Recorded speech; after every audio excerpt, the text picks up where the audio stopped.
Chapter 3: The Fallen. The Dwarven Stronghold, Kianvati Mountains.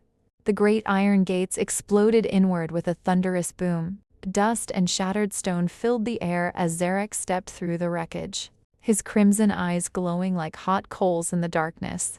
Behind him, 24 Drow warriors flowed silently into the hall, blades drawn. The massive forge chamber was alive with heat and noise.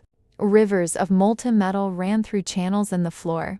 Hammers rang against anvils. Then everything went deathly quiet. Hundreds of dwarves stared at the intruders, tools still raised, eyes wide with disbelief. A burly dwarf in thick plate armor, his beard braided with iron rings, stepped forward. His voice boomed across the hall. "Who dares breach the gates of the Kianvati Forge?" Zarek's lips curled into a cold smile. "I am Zarek, son of Enkidu. I come to claim what is mine." The dwarf spat on the ground. "You'll claim nothing here but a quick death, you fallen bastard." Zarek tilted his head slightly, studying the defiant dwarf. Brave words, for someone so small. Before anyone could react, Zarek moved. One moment he stood at the entrance. The next, he was standing directly in front of the dwarf, hand wrapped around his thick throat. He lifted the armored dwarf off the ground as easily as a child. The dwarf's face turned purple as he choked and struggled. Zarek looked around the silent hall, his voice low and deadly. "I will say this only once. Lay down your weapons and you may live to serve me. Resist and I will paint these walls with your blood." A younger dwarf near the back screamed and charged with a war hammer raised high. Zarek didn't even look at him. One of the Drow warriors moved like liquid shadow.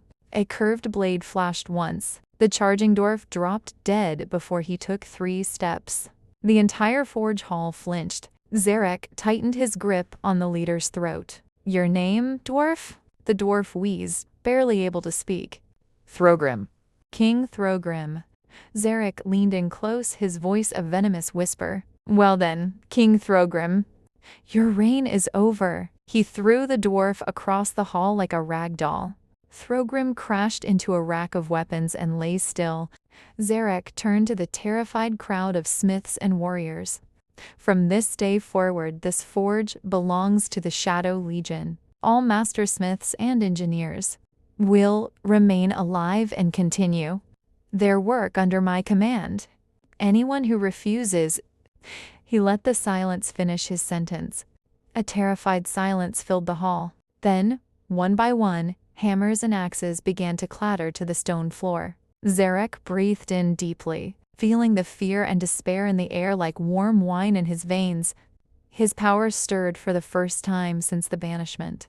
He smiled. "Excellent." He looked at the drill commander beside him. "Chain the king? Break the rest of the warriors. The smiths start working immediately."